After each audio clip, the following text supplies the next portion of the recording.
साथियों, आप सभी का इस प्लेटफॉर्म पर स्वागत है।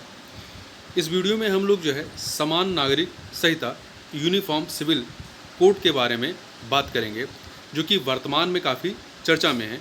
और इस पे जो आर्टिकल है वो 9 जुलाई 2023 के जनसत्ता जो अखबार है उसमें ये प्रकाशित किया गया है। तो यहाँ पर ये जो यूनिफॉर्म सिविल कोड है या समान नागरिक संहिता, इसके बारे में जो विभिन्न पॉइंट हैं, इन पॉइंटों के बारे में कांग्रेस के लीडर पी चिदम्बरम जी के द्वारा इसमें कही गई है। तो यहाँ पर हमें किसी राजनीतिक पक्ष को न देखते हुए हमें इसके जो मुद्दे हैं या जो पॉइंट हैं ऐसे हैं जो हमारी परीक्षा के हिसाब से काफ़ी महत्वपूर्ण हैं या निबंध के लिए काफ़ी महत्वपूर्ण हैं, उन बिंदुओं को देखेंगे जो आप अपने आंसर राइटिंग और निबंध में इस्तेमाल कर सकते हैं। तो उसी दृष्टिकोण से आप इस पूरे आर्टिकल को देखेंगे। तो चलिए प्रारंभ करते हैं। देखिए, भारत के संविधान में नीति निर्देशक सिद्धांतों का पूरा एक अध्याय है। इस पर एक अध्याय है। अध्याय 4 में दिए गए 18 अनुच्छेदों में अनुच्छेद 44 भी 44 जो कि समान नागरिक संहिता से संबंधित है भी एक है। समानता और भेदभाव दूर करने की दृष्टि से अनुच्छेद 38(2) में वर्णित निर्देशों के बिंदु आय में, इसमें क्या कहा गया, आय में असमानता को कम करने, वोहदों सुविधाओं और अवसरों में असमानताओं को खत्म करने के लिहाज से महत्वपूर्ण है 38(2). इसके अतिरिक्त सामाजिक और आर्थिक न्याय की दृष्टि से अनुच्छेद 39 में वर्णित निर्देश इस अध्याय का केंद्रीय स्तंभ है।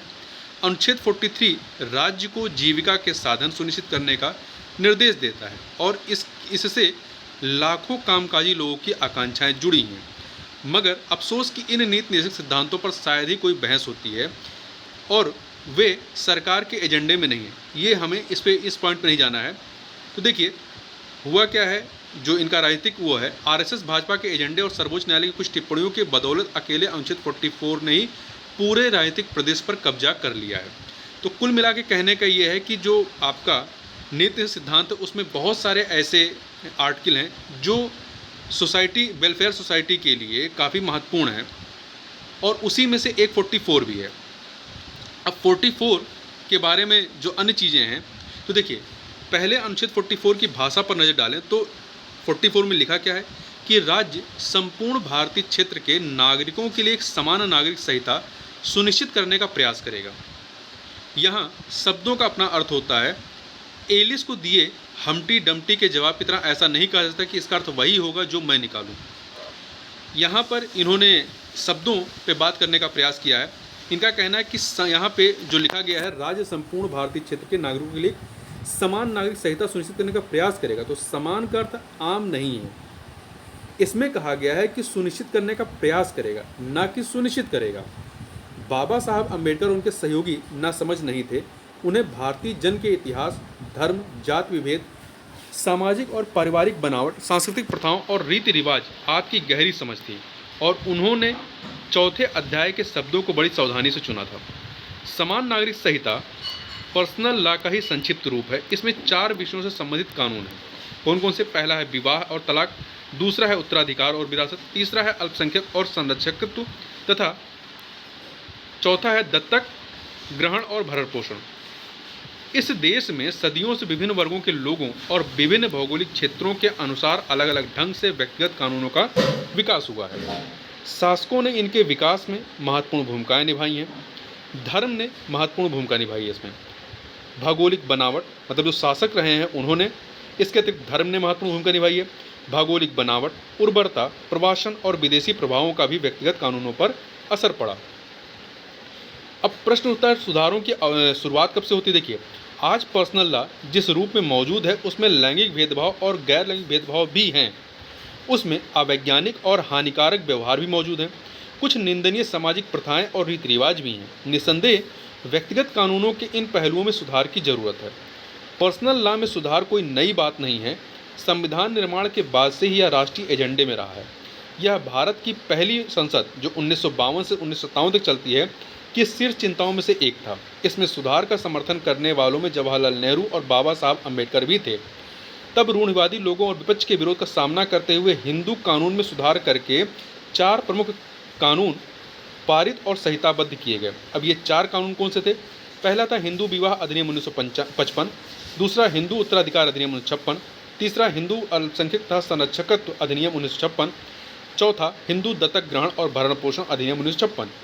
एक युवा राष्ट्र ने, मतलब उस समय क्या है, भारत आज़ादी हुआ था, तो एक युवा राष्ट्र ने बहुसंख्यक हिंदू समुदाय के व्यक्तिगत कानूनों में सुधार का उल्लेखनीय काम किया था। यह एक क्रांतिकारी काम था, लेकिन कुछ पहलुओं पर क्रांति होना बाकी रह गई।